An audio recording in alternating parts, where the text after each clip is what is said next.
Hello, welcome to Cooking with My Hero. I'm so excited for today's workshop. I love Asian food, so I'm very happy to be making the Thai shrimp with Jack and Emily and their hero, their uncle. Hi, Uncle Dennis. Welcome to Cooking with My Hero. Thank you for joining us. Thank you. Before we get started step by step, I want you all to make sure you have water in your stock pot. Let's lay our bacon. Put your bacon in a skillet and turn it on to medium. I'm going to set the timer to 5 minutes. Every 5 minutes, we should check our bacon and maybe flip it. You can start chopping the spinach. I'm cooking the bacon. I set it aside on a paper towel and let it dry a little before I crumble it up. Sheet there.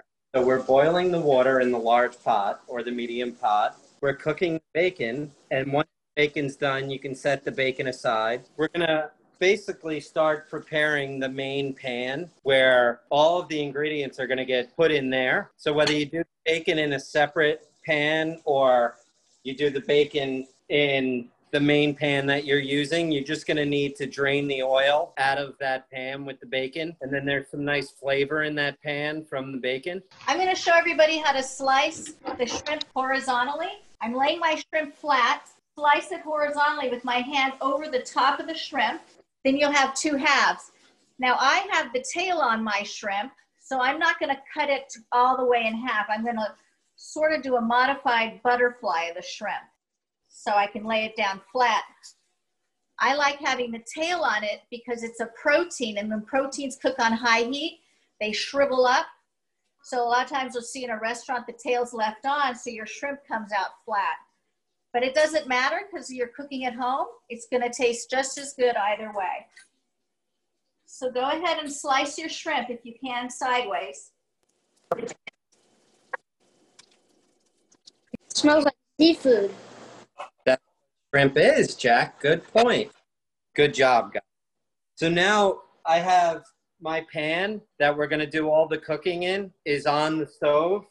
And I'm just going to turn it on like a medium heat. And the next step is going to be putting some garlic in. If you want to take everybody through the cutting of the garlic, maybe. Perfect. That's a perfect segue.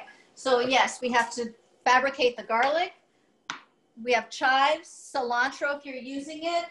And we have some basil, fresh basil. So who here knows how to chiffonade basil from one of my classes? Jack and Emily, did you learn how to do that? You take 6 big leaves, and then you stack them on each other. We'll take all 6 first. 2, so that's 4. This is the biggest. So put the biggest on the bottom. Then wrap it up into a log, and then take your knife. And use your knuckles. Use your knuckles, and then there'll be this, and then cut it in the middle with your knuckles. Well, you cut it with the knife, right? But Yeah. you use your knuckles to hold it down.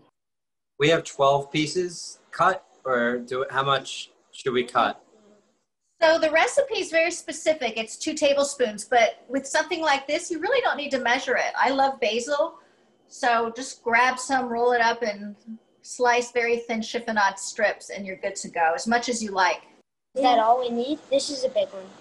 So now I'm going to show everybody how to handle the cilantro. Parsley and cilantro are fun because the stems are very delicate, so you can eat them. So you don't really have to worry about separating out the leaves unless you're in a restaurant and you want it to look beautifully perfect. But I'm just going to take off a little handful, and I'm going to scrunch it up. And once you scrunch it, you're going to try to slice it as small as you can, using your knuckles to guide the blade. If you don't like stems, use gravity to do this, and the stems will end up on the bottom. And then when you select your cilantro or parsley, you could pick off the leaves from the top. It's a nice little restaurant trick.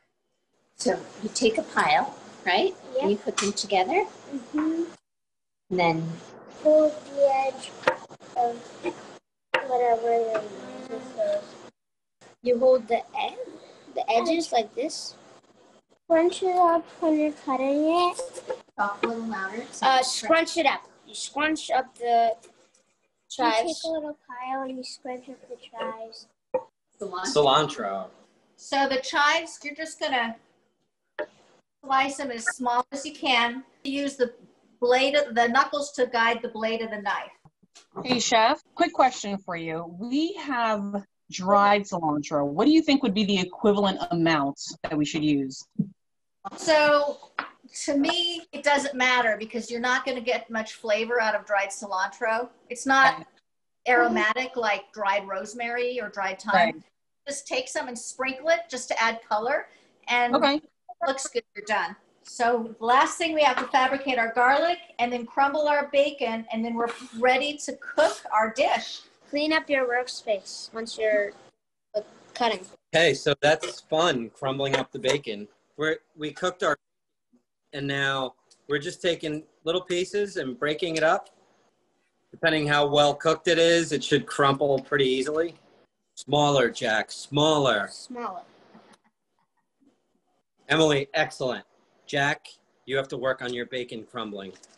I'm gonna do this. Jack's taking shortcuts. I'm just gonna do this. There's no shortcuts Just in gonna do cooking. this. Just gonna do this. Try not to eat too much, though, because we need the more bacon, the better. I ate a bit, but that's, oh, there's no more. It has a lot of flavor into it.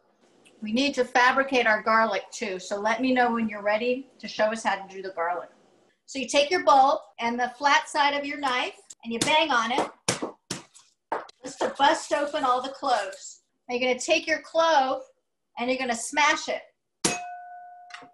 Pop out the garlic and throw out the papery part. So you've got your cloves. All you're going to do is a rocking back and forth motion like this for about 5 minutes, and it will naturally chop the garlic. And that's all you have to do.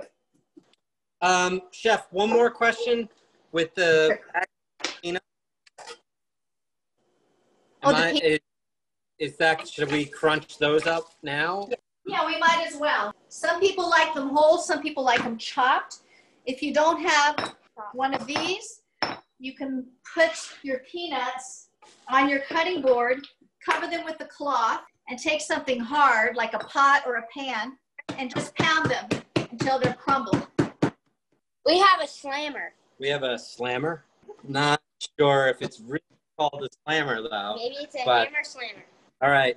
Now, you guys are probably good at this. But pow. Can I do Pow. that? Pow. Yeah. Pow. Pow. Don't put your hands anywhere near somebody that's slamming. Hold on. Once the peanuts are done, the first step is putting the garlic in the pan.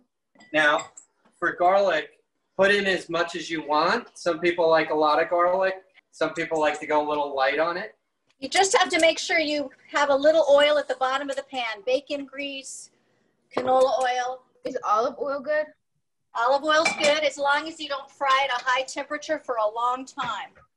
So once the garlic is in the pan, I'm going to ask my chefs, Jack and Emily, we're going to put the shrimp in the pan. Just throw it in the pan. You don't have to literally throw it. Yeah, there you go. Chef Tracy, Yeah, are we supposed to put the noodles in? let's put all the noodles in to cook while we saute. If anybody wants to add egg in there, go ahead and do it now before we add the spinach. I know. I think we're better off just dumping it. Yeah, let's just have it. So while the shrimp is cooking, and it doesn't take long because it's already cooked, we're going to put our bacon in. I'm just going to ask one of Jack or Emily to just stir the shrimp around a little because it's been on one side. Stir the shrimp. Make sure we are going to dump the bacon in, mix it all in together. There's a lot of flavor with the shrimp and the bacon combined. And now you have garlic in there as well. So it's good to evenly distribute it throughout the pan. So in the pan, you should now have your shrimp, your bacon, and your garlic. We should probably put this at somewhat of a medium to low flame. Spinach. It is time for spinach. Jack, just Jack, let Emily throw in. You might need to add a little water to the pan while the spinach cooks down. It depends on how wet your spinach is. It looks a little dry. Yeah, it's a little. Water. Fridge. Right side. Tiny bit. It's good. Bring it. Hurry, chef. Perfect. I like to cover the pan to make spinach melt. And then I kind of take inventory on what else I need to do. I also start introducing the peanut sauce. Just start dribbling that in, basically once the spinach is wilted. So Jack's gonna get the peanut sauce ready. You gotta shake the peanut sauce up. Let's smell it. It smells like peanut butter. Yep, Just added strawberries. yummy. It smells like peanut butter.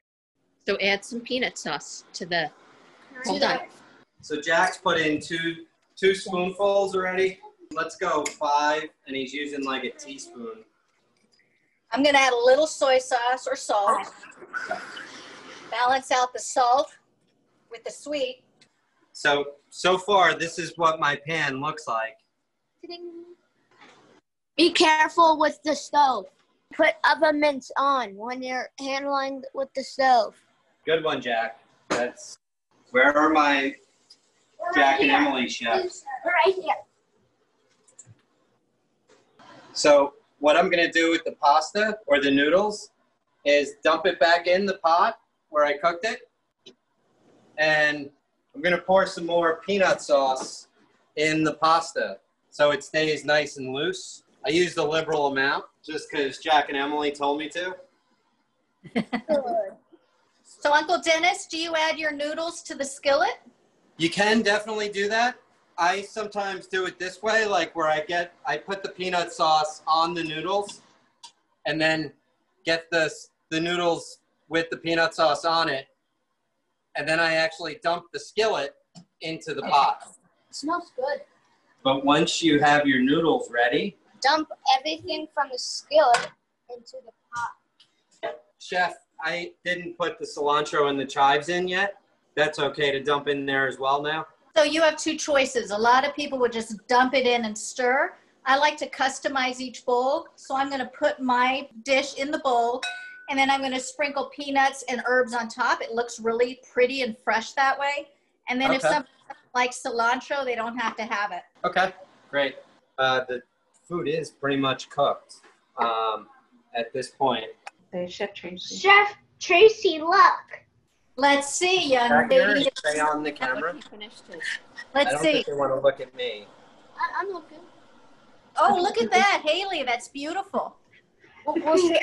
Very nice. So while everyone's plating a dish, maybe Jack and Emily, you can tell us why you chose Uncle Dennis as your hero? Because he's good at cooking and I like the You like food him? that he makes and I like him. What about you, Emily? Why did you pick? He's my godfather. Oh, that's a good one. Now, who's that on the left who just disappeared? That is PJ, That's PJ. our brother. Hi, PJ. No, this is PJ. He's wild. We call him a lunatic. And Jack and Emily, you guys love Asian food, right? I love sushi. Oh, wow. Who else loves sushi that's in this workshop tonight? The thumbs up. I like sushi. How about you, Haley? Do you like sushi? Yes. Bonnie? He didn't like sushi as long as it has mango in it. This is Back up. all done. Good. A lot. This is the final product. Be clean, be safe, be precise, and don't forget to have fun. Yes, next workshop we have Eden. Are we going to be baking? I think Eden wants to bake. She's talking about her favorite chocolates, triple chocolate cookies. So, Uncle Dennis, Yes. Jack, and Emily, thank you so much. It was so nice to meet you and watch all of you cook.